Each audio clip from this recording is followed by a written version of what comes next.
warahmatullahi wabarakatuh. Perkenalkan, nama saya Doni Fadila. Saya dari Prodi D3 Keselamatan dan Kesehatan Kerja Universitas Airlangga, Surabaya. Saya dengan nomor NIM 22 akan menyampaikan analisis data terkait perusahaan X Surabaya tahun 2018. Berikut analisis yang akan saya sampaikan.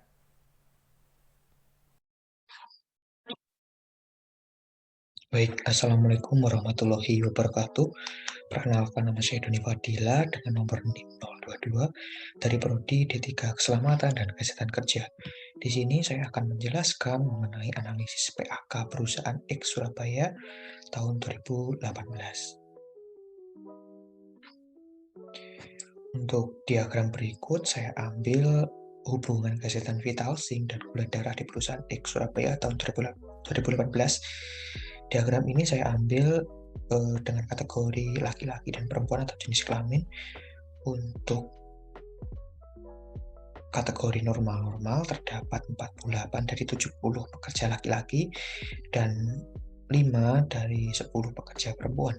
Kemudian untuk kategori normal dan abnormal itu terdapat 4 dari 70 pekerja laki-laki, sedangkan untuk pekerja perempuan terdapat 4 dari 10 pekerja perempuan.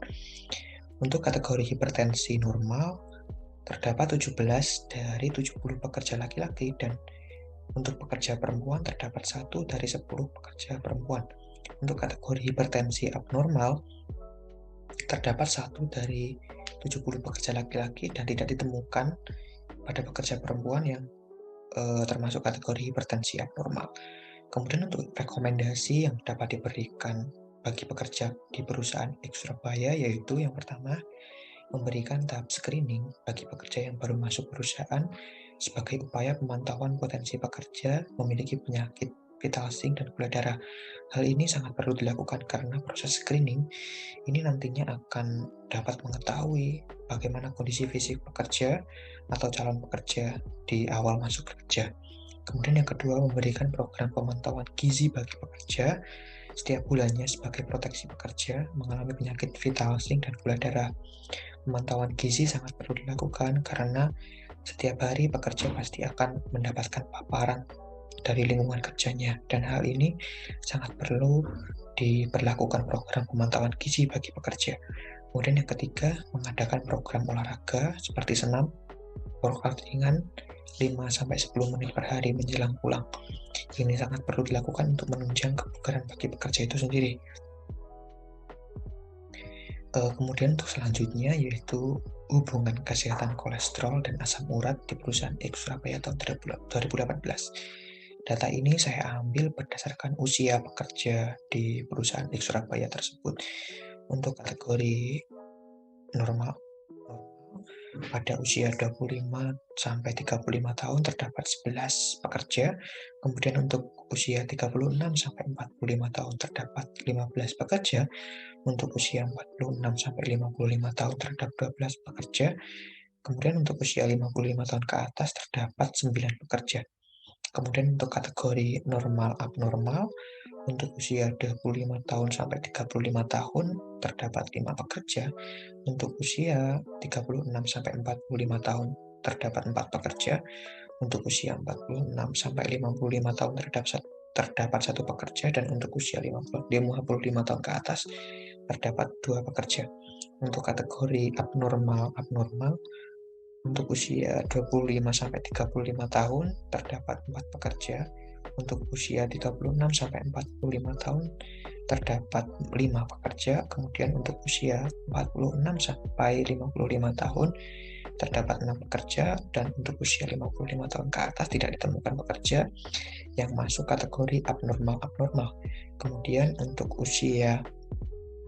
kategori abnormal untuk usia 25 sampai 35 tahun terdapat 2 pekerja.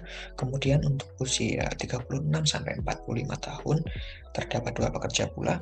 Untuk usia 46 sampai 55 tahun terdapat 1 pekerja. Kemudian untuk usia 55 tahun ke atas terdapat 1 pekerja pula. Kemudian rekomendasi yang dapat diberikan pada pekerja perusahaan X Surabaya yaitu yang pertama, melakukan program pemantauan gizi pada pekerja terutama bagi pekerja usia lanjut. Kenapa saya tekankan pada pekerja usia lanjut karena pekerja dengan usia-usia lanjut seperti ini sangat perlu penanganan khusus atau perhatian khusus bagi mereka, termasuk pemantauan gizi bagi mereka, karena pada usia-usia tersebut sangat rentan terkena PHK maupun kecelakaan kerja. Kemudian yang kedua, memberikan medical check up rutin pada setiap pekerja. Hal ini sangat krusial untuk dilakukan karena pastinya pekerja tersebut setiap harinya akan mendapatkan pajanan-pajanan dari resiko kerja yang mereka hadapi, baik dari faktor lingkungan maupun dari individu maupun dari bahan kimia di tempat kerja.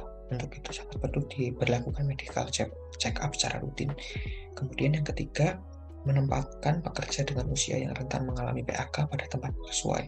Hal ini juga perlu dilakukan, contohnya bagi pekerja-pekerja usia lanjut seperti pekerja usia 55 tahun ke atas, tidak seharusnya untuk ditempatkan di tempat yang sangat rentan mengalami PHK. Begitu pula sebaliknya, bagi pekerja usia-usia produktif seharusnya ditempatkan di tempat yang seharusnya pula. Kemudian memberikan pekerja program olahraga rutin setiap hari minimal 5-10 menit menjelang pulang kerja.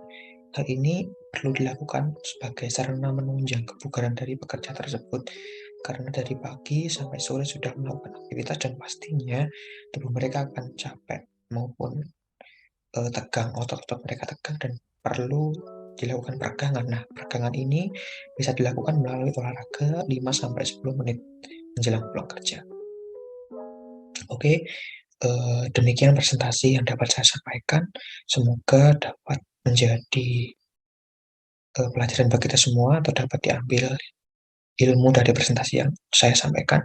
Apabila terdapat kesalahan, tutur kata maupun penyampaian, saya mohon maaf sebesar-besarnya. Wassalamualaikum warahmatullahi wabarakatuh.